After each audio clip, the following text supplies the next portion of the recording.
On Tuesday this week, the new road use rules came into effect in Uganda, including cash fines for those caught violating traffic regulations. Among the tough new measures are stringent penalties under the Traffic and Road Safety Express Penalty Scheme for Road Traffic Offenders Regulations 2024. These include exceeding speed limits by 1 to 30 kilometers per hour, where offenders face a fine of 10 currency points equivalent to 200,000 Ugandan shillings.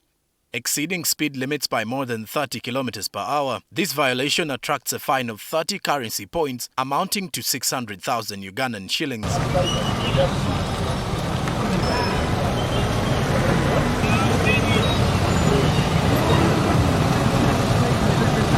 Under the scheme, a uniform speed limit of 30 kilometers per hour has been set for all vehicles, including passenger cars, motorcycles, public service vehicles and goods vehicles.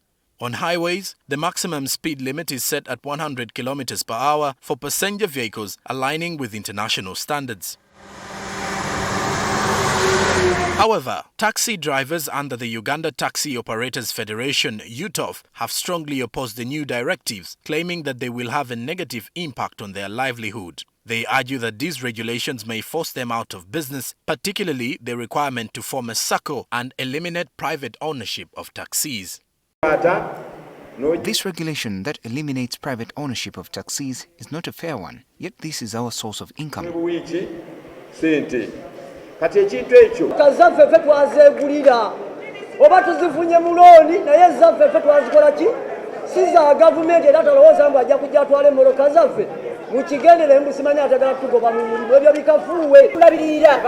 We decided to join the sector so as to feed and educate our children.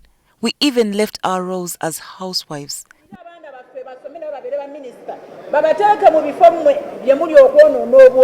The drivers have also voiced concerns about the high fines, saying the costs are too burdensome and will make it harder for them to continue working. Up to today, members of parliament have failed to justify the increase in the charges, yet the largest percentage is being taken by a Russian firm. They also argue that the Ministry of Transport did not conduct enough consultation before implementing these new rules. If you go to Rwanda or even Kenya, you realize the charges are lower than ours.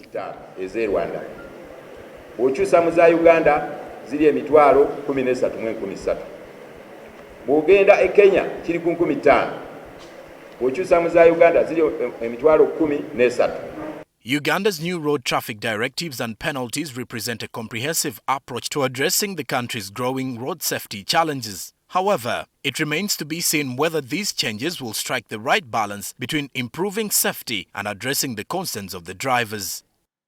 If we take our petition, we ask the government to withhold the operation that it wants to introduce on the 1st of July.